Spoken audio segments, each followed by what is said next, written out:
Hello classmates and welcome back to my channel.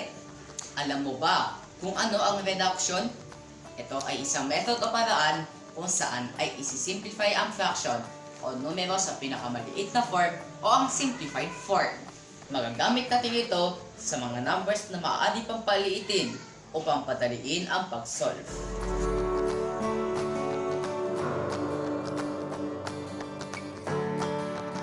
Halimbawa, 8/12. Ito ay maaari pang isimplify. Una, alamin natin ang factors ng 8 at 12 gamit ang prime factorization.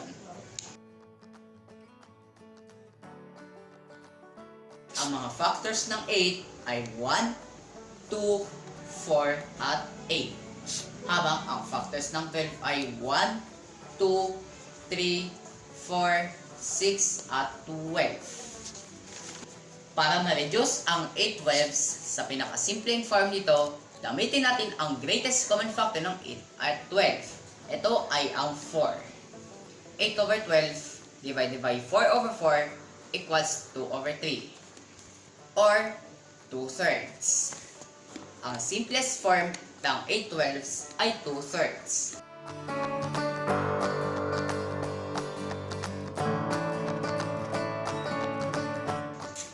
Sa ikalawang halimbawa, 35/40.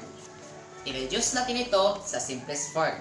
Hanapin muna natin muli ang GCF ng dalawang number sa pamamagitan ng prime factorization.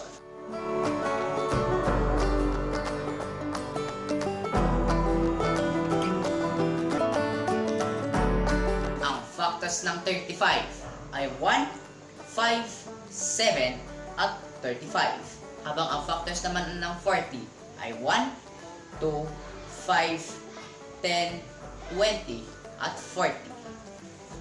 Ang number na common sa 40 at 35 ay 5. Para ma-reduce ang pinakasimpleng form, i-divide ang 40 at 35 sa 5.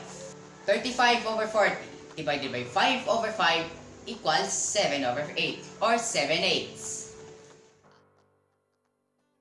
Sa pag-reduce ng fraction sa simplest form. Una, hanapin ang GCF ng dalawang number.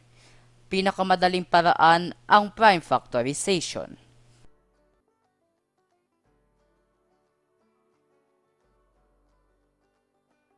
Ikalawa, tukuyin ang greatest common factor ng dalawang number.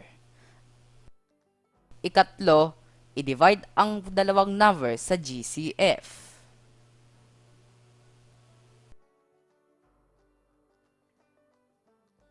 Sa pag-reduce ng fraction sa simplest form.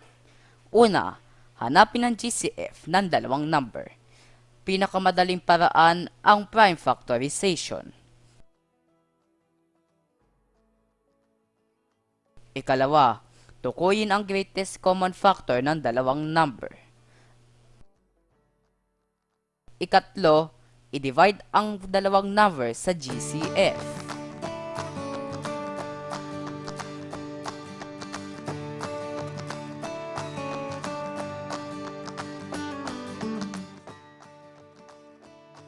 Hope you guys learned from this video. If you are not subscribed yet, click like and subscribe button. Hit the notification bell for you to be updated on my next videos. That's all for today and bye bye!